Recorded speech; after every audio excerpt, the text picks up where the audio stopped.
Now we have a big rumor that could be a scoop and everything over Jon Favreau and his relation to the Acolyte. So welcome back to Views with Hughes for Jennifer News. This is Jerome Hughes. We're going to go ahead and dive into the latest drama of the Acolyte. Now, as y'all know, the Acolyte episode 3 has been released and everything where, you know, it caused a lot of controversy. And at this point, according to Sparrow, the same scooper of Sparrow who's supposed to be working for Lucasfilm and everything, has reported, who usually reports to Cameron Pashaw over this, where Jon Favreau is livid over the Acolyte. Okay, so despite the best efforts to try to protect Disney Star Wars, as we've seen from this disaster of the Acolyte and the Acolyte Episode 3, Jon Favreau was forced to put out The Acolyte, the show that he called the worst fan film I've ever seen. And this has been made known under the release of The Acolyte Episode 3. Well, after the episode release of Acolyte Episode 3.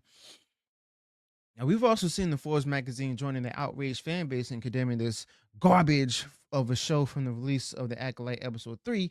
And Jon Favreau is livid. Okay. Now, according to the insider Sparrow, Jon Favreau has been walking around the office telling everyone who will listen, I effing told you so. Okay. Now, Sparrow also says that Jon Favreau knew the reaction to the Acolyte and the Acolyte Episode 3 would be bad. But even Jon Favreau was not prepared for how big a disaster the Acolyte and the Acolyte Episode 3 is to put his efforts, have his efforts to put Star Wars back on track, set back even further. Okay. And Sparrow says that the dismal public response to the Acolyte and the Acolyte Episode 3 has shocked even the most progressive employees of Lucasfilm who have been heard muttering into the tomb of, I don't understand why people don't like it.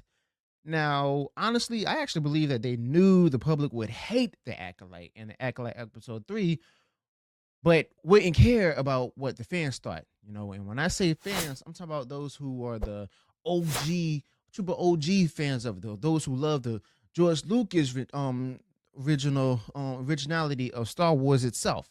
Okay, whether it be the originals, the prequels, or even both, even the season, well, even the George Lucas seasons of The Mandalorian seasons 1 and 2.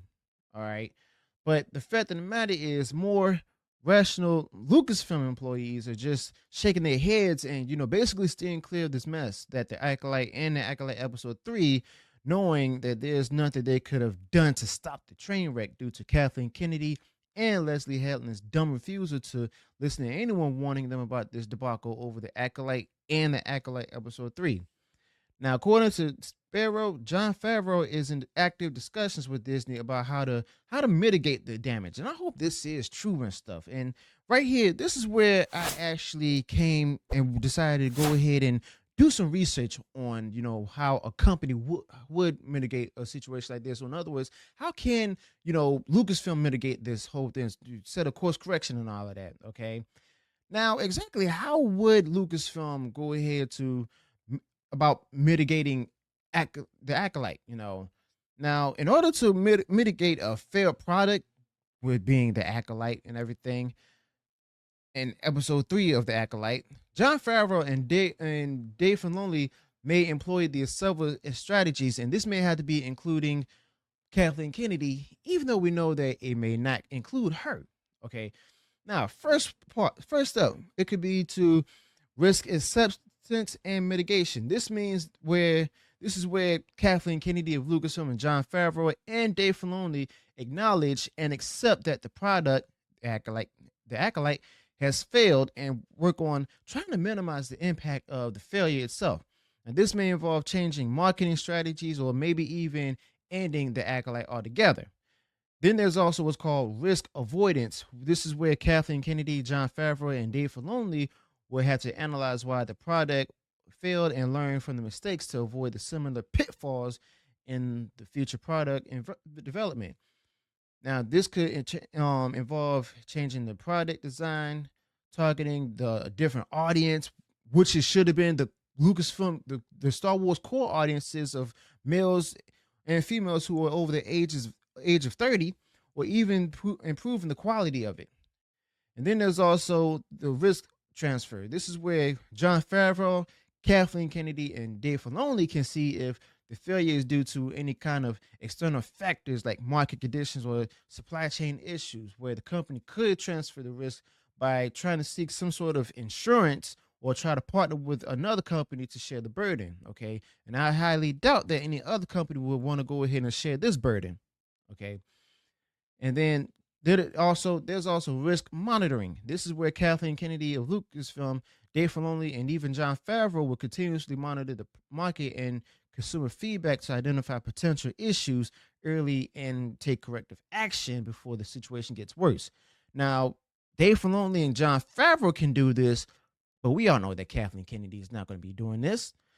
Now, there's also risk prioritization, where Kathleen Kennedy, Jon Favreau, and even Dave Filoni could prioritize the areas that need immediate attention to try to lessen the damage itself.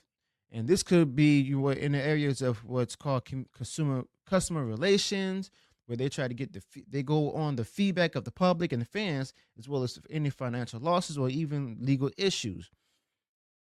And then there's also risk documentation, where Kathleen Kennedy of Lucasfilm, Jon Favreau, and Dave Filoni can actually keep detailed records of the failure and the steps to take to try to, correct the damage itself. And this kind of documentation can be really valuable for learning from the mistakes and trying to improve the future product development.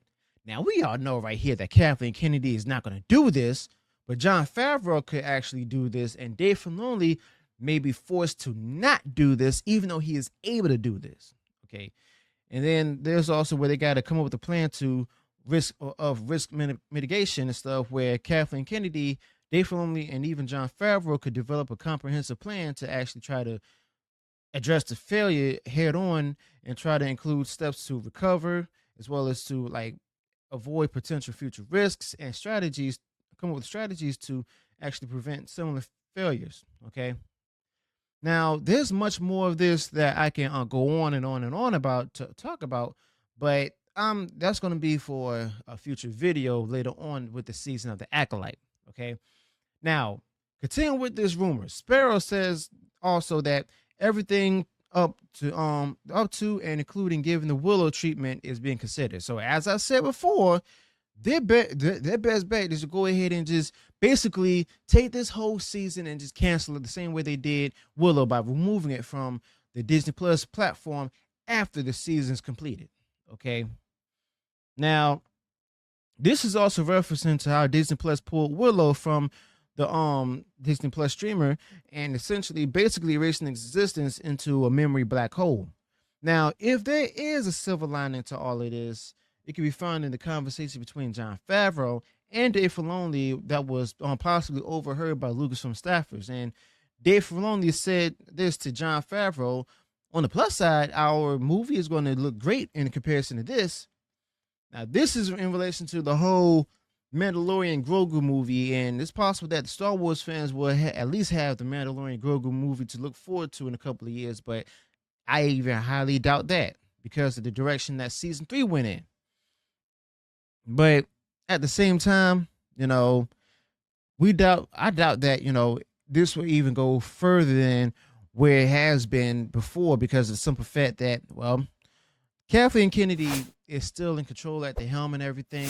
And Jon Favreau is one that was constantly warning her, as well as Dave Filoni about the consequences of these different actions of putting this kind of woke garbage out there. So, let me know your thoughts about this in the comments below. Also, be sure to include any additional thoughts you might have on this particular topic. If you enjoyed what I shared in this video, go ahead, smash the like button, and share far wide across social media. And if you haven't done so already and you enjoyed all the content that I put out there, go ahead and subscribe to the channel. Click the bell notification so that way you'll be notified of future uploads and updates. Till then, peace.